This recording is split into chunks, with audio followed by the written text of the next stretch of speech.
Today we want to talk about three underrated quarterbacks, senior quarterbacks for the 2014 NFL Draft. Now everybody's heard about Taj Boyd out of Clemson, A.J. McCarron's out of Alabama, uh, Aaron Murray out of Georgia, and all those guys will be talked about here in this year's college football season. I want to talk about three underrated guys who I think will rise up in this year's college football season as we go through this process into next year's NFL Draft in May.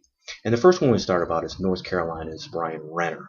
Now, statistically, he's got everything you're looking for: 65% completion percentages, over 3,000 passing yards, over 25 touchdowns last season, and he's a better prospect than T.J. Yates, who obviously was the backup quarterback 2 years ago that led the Houston Texans to their first franchise win in the playoffs.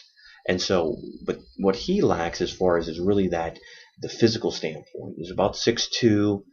He's got a good arm, but not a great arm when it talks about as far as arm strength. But as far as his anticipation, be able to make all the throws, intermediately, he's be able to do that.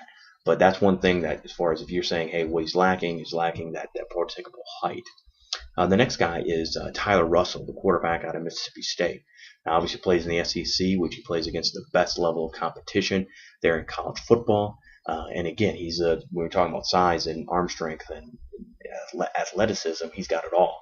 6'4", over 210 pounds. As far as can really make all the throws downfield that you're looking for.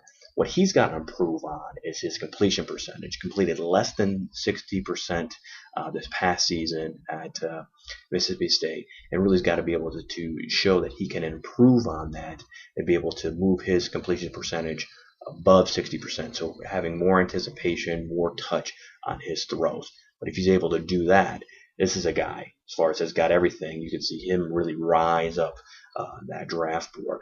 And then the final guy is Jeff Matthews out of Cornell, a guy who's an Ivy Leaguer, and so that's going to be the issue as far as the level of competition. But he's got everything as far as physically: 6'4", over 210 pounds, can make all the throws, the deep balls, the touch passes. Completed over 62% of his passes last year, for over 3,000 yards. So he's got that, as far as all that makeup to do, that he needs. The question is, as far as level of competition. So his biggest thing is going to be the All-Star game experience. If he gets a chance to go to the Senior Bowl, that's going to be huge for him. Or maybe one of the other lower level All-Star games. That's really going to be where he can show he can play against the SEC, the ACC, the Big Ten, and Big 12, those type of level of athletes. Those are three underrated quarterback prospects that I see as far as we go through this 2013 college football season leading up to the 2014 NFL Draft in May.